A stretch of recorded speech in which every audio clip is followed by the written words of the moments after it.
Good people, what is going on? Another episode of the All Go podcast. I am your host, Desmond.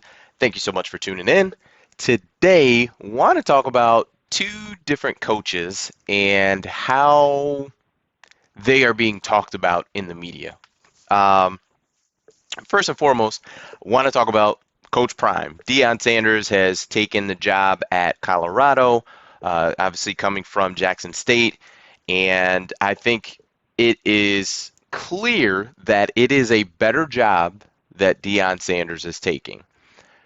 For some strange reason, some people seem to be uh, uh, calling him a sellout, wondering what his motive is, like different things and different questions that other coaches aren't getting. Like for the sellout comment, I didn't hear anyone calling Hugh Freeze a sellout from going from Liberty to Auburn, which is by all accounts a better job. The situation may not be great, which I would say the same with Colorado, but it's a better job. So I just am floored that people are trying to look at Deion Sanders and say, oh, well, he's all about himself. Well, are aren't all of these coaches about themselves? I mean, I don't see Nick Saban taking any pay cuts, right? Does, does anyone see that? I see Lane Kiffin just got a raise, and I don't see any problems with a coach doing what is best for him individually and professionally when it comes to taking another job. Like that's a goal for a lot of these coaches is to get to whatever they see as the highest level. Maybe it's coaching in the Pac-12. Maybe it's coaching at their destination for Deion Sanders. Maybe it's to eventually be the Florida State coach. I don't know what his pinnacle is for what he sees as the profession. Maybe it's getting to the NFL. Whatever it is, I just don't understand that in our wonderful capitalistic society that we all know and love, that a guy getting a 2,000% raise to do the exact same job is somehow looked at as a villain or a sellout.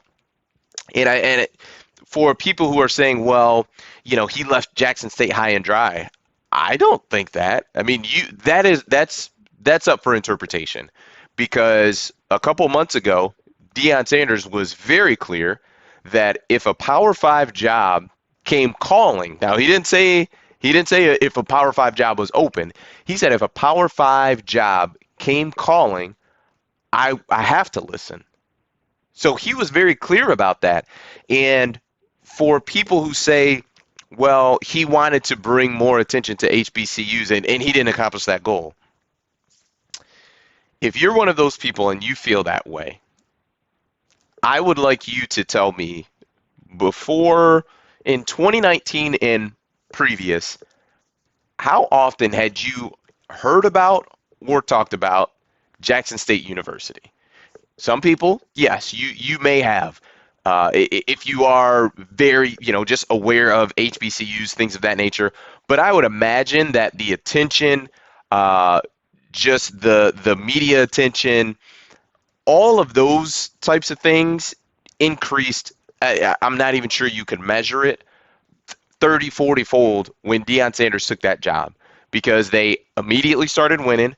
And he did a lot of things for Jackson State University. I mean, I saw it today on Skip and Shannon. They talked about it, and Shannon said he reached out to Michael Strahan, got all the guys suits as far as their, for traveling. He got an agreement with American Airlines so that when they had to travel, that they could travel, in comfort. He took part of his salary to use towards upgrades at Jackson State University.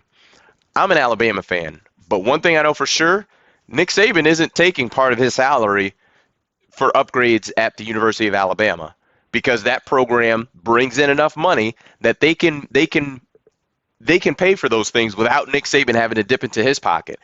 Deion Sanders did that from his own pocket, and it's very interesting. You look at the parallels, and it's a little bit different, but I know for Jim Harbaugh, and I live in Michigan, so obviously that is a program that's just physically close and within distance.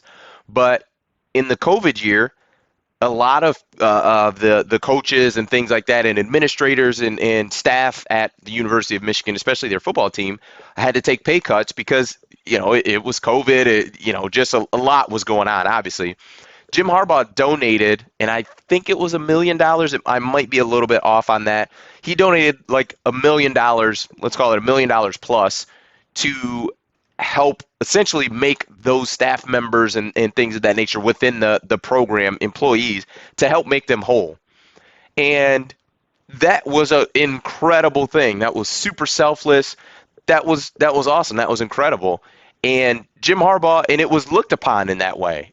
People gave him a lot of credit for it, like kudos, applause, because he did deserve that. That was incredible for him to be able, to do it, and also to take that step to do it, because that's not something he had to do.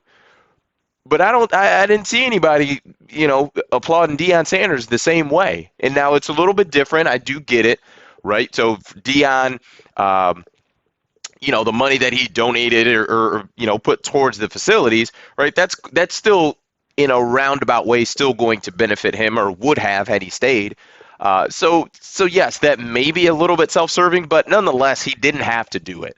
And it's just a weird kind of environment as far as these conversations around Deion Sanders, and I'm just not loving it, to be quite frank. Somehow he's the only coach that we look at in this weird light. We're wondering about his motives. Is he genuine? I just don't understand it. It's someone who is literally doing the exact same thing that everyone else is doing. For some reason, we didn't look at Scott Frost going from UCF to Nebraska. Didn't look at him as a sellout. So it's just very odd. I don't quite understand it. Just kind of is what it is, but it just super odd with just kind of how he just media is looking at him. I'm not feeling it, not loving it, but kudos to Deion. I might buy myself some Colorado gear. I might next fall go out and support a game. I'm all for it. I'm glad he's taking that job, and I wish nothing but the best for him. The second coach I want to talk about is Nick Saban. So this past Saturday, Big Ten Championship, Michigan against Purdue, Nick Saban came on at halftime and basically was pleading his case on why he thinks Alabama should make the college football playoff. Now, as an Alabama fan, here is what I will say. Alabama did not belong in the college football playoff. I would love to see them there because I'm an Alabama fan. They didn't belong. And for me, it's pretty simple. You had 2 losses. That's it. That is your shot to make the college football playoff. As it stands today, as a 4-team playoff. Obviously, it's going to expand in 2 years. But it's very simple for me. You're out.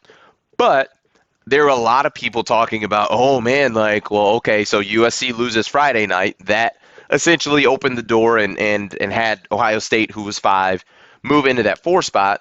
And then TCU lost. And from there, whether it was accurate or not, there was a lot of conversation just on social media, right, that maybe Alabama would get in. And I see, a lot of people are talking about how cringy it was for Nick Saban to come on and plead his case. And, well, he was, his argument was that Alabama would be favored on a neutral field over the other 2 teams that or other teams, whatever the case may be. And my thought was, even if, let's say, Nick Saban had a 2% swing of what potentially happened with Alabama getting in the playoff, right? There's 2%. So 98% is the committee will take care of that. But the 2%, that's on Nick Saban. If that's all he had, just 2%, I would say Nick Saban would be negligible if he did not do everything he possibly could. Now, obviously, this is post-football, right? The games are already played. He's done. But from that point moving forward, it is his job, his duty, his responsibility to do everything that he can to try to get his team to play for a national championship. I don't understand why that's difficult for people to wrap their minds around. I truly don't. Now, you might say, well, his argument was crap. That's the only argument he had.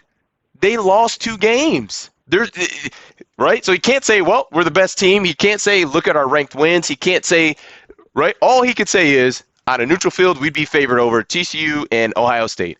That's all he's got to go with. It's essentially a lawyer who has zero evidence but has to somehow defend a case. It's all he's got. I don't understand the outrage or oh my gosh, it was so cringy. It okay. You might feel like it was cringy. Also up for interpretation. That's objective. Whatever. But this is no different than there was a year where Dabo Sweeney was doing some campaigning. There was a year where Nick Saban was doing some campaigning. I can't remember if there was a year with Georgia. I don't believe so. But nonetheless, this is the coach's responsibility. If you're on what I would call a bubble, it's your job to do everything you possibly can to get your team into the college football playoff. And for someone that I really, really enjoy as far as Joel Klatt, love his stuff. He had put out a tweet that said, well, actually part of his show, he said that, I just hate a system where a coach who's not playing football gets to lobby for his team. I can understand that. But even from your own admission, the past weekend of football that we had, you even said, had we been in a 12-team playoff, 25 teams would be in the mix. Well, if that's the case, then there's going to be 25 teams and 25 coaches who are all campaigning and lobbying to get their team in in the top 12. So we're not looking at less lobbying from head coaches. We're actually trending towards more lobbying from coaches. So I just don't understand how a coach doing everything he can to get his team into the playoff is somehow doing a bad job or doing a bad thing, or he looks cringy. Okay, well, in 2 years, when we've got 15 coaches that are all, have media bites and things like that, we're going to see a lot more cringy. That's what we're going to see. That's what I can assure you is teams from 12 to 24 are all going to be on any media outlet that would have them talking about why their team should get there. They're going to talk about, well, we beat the number 2 team in the country, and, well, we beat 3 ranked teams, and we didn't lose any games at home, and we beat this team on the road. All of that stuff's going to come into play. So, guys, this is a coach literally doing everything he can to try to get his guys to play for a championship. Call me crazy, but I think that's exactly what he should do. You may not like the argument. I didn't like the argument, but I understand what he's doing. That's a no-brainer for me. So don't really understand what was going on there, but anyway, I appreciate you for tuning in. Thanks so much. There should be a subscribe button coming up here. Would greatly appreciate it. Post a video just about every single day. Mostly YouTube Shorts, where I am asking you your topics, your thoughts on different topics that are going on in sports. So I appreciate it. Thanks so much. That's it for me. Peace.